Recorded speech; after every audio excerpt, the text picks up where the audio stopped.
3 things you should know before you apply for a grant. Grants are not donations most of the time.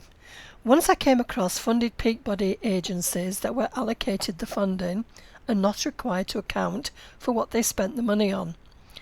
Now, peak bodies are lead associations with membership organisations underneath them. There was no accountability. This arrangement did not last long, and it didn't take long before they were required to submit what they would spend the money on and complete a report afterwards, just like everybody else. Notwithstanding a few anomalies, grants are not donations. This is very important for a not-for-profit charity that's looking for funding to support its activities in general. Donations are one aspect of fundraising. Grants, on the other hand, are for defined projects that lead to change.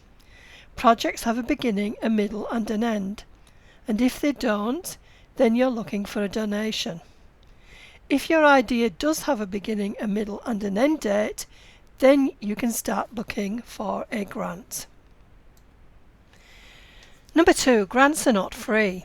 There's no such thing as a free lunch, and likewise, there's no such thing as a free grant. If it's free, then it's a donation. Grants come with legal strings.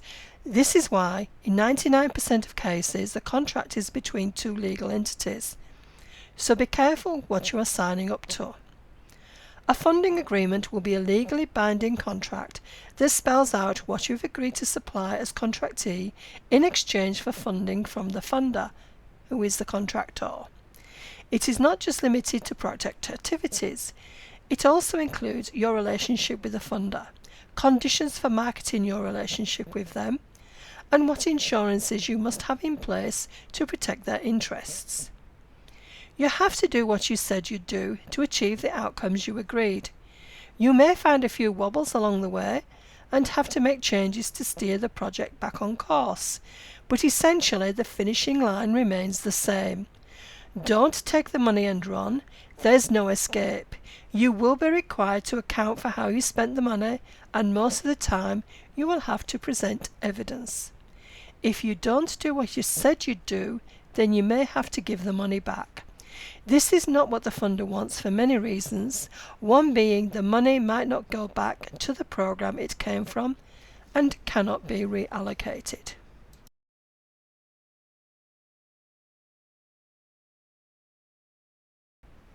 Number 3, you cannot avoid the red tape. One of the biggest complaints I hear, especially from organisations that get regular funding from government funders, is about the amount of red tape they have to go through. They question whether it's worth it, bemoaning the time it takes to complete progress reports, get their financials audited, and other requirements they have to fulfil. For a couple of years, there was an attempt in the department I worked in to reduce red tape by making reporting as simple as possible. Too simple. Not only was the lack of detailed data hiding the risk of creative business practices, because the service providers were not honing their business case skills, this was having a negative effect on their capacity to apply for funding elsewhere. The red tape is accountability, fair and square.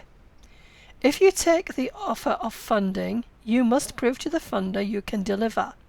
Hence the funding agreement, insurances, structured and regular reporting, financial statements and so on. You may even be required to attend briefings and participate in evaluation processes. Make sure there is somebody on your team who enjoys paperwork. They do exist. If you're the creative ideas person, then yes, you will struggle with administrivia. Who wouldn't? Do not stress about the red tape. Get somebody else to take the pain away and leave you to do what you do best. So what are the take-home messages? Okay. A grant must have a defined timeline, a beginning, a middle and an end. If it doesn't, then look for a donation, other fundraising venture or a business loan. If you don't do what you said you'd do, you will have to give the money back. This may lead to a black mark for future applications. If things are going wrong, you must let the funder know as soon as possible. It is in their interest as well as your own to find a way around the problem. They much prefer a win-win for both parties. You can't avoid the red tape. It's there for a reason, not just to make your life difficult. Find someone who enjoys paperwork to keep the records up to date. Focus on why you applied for the funding in the first place.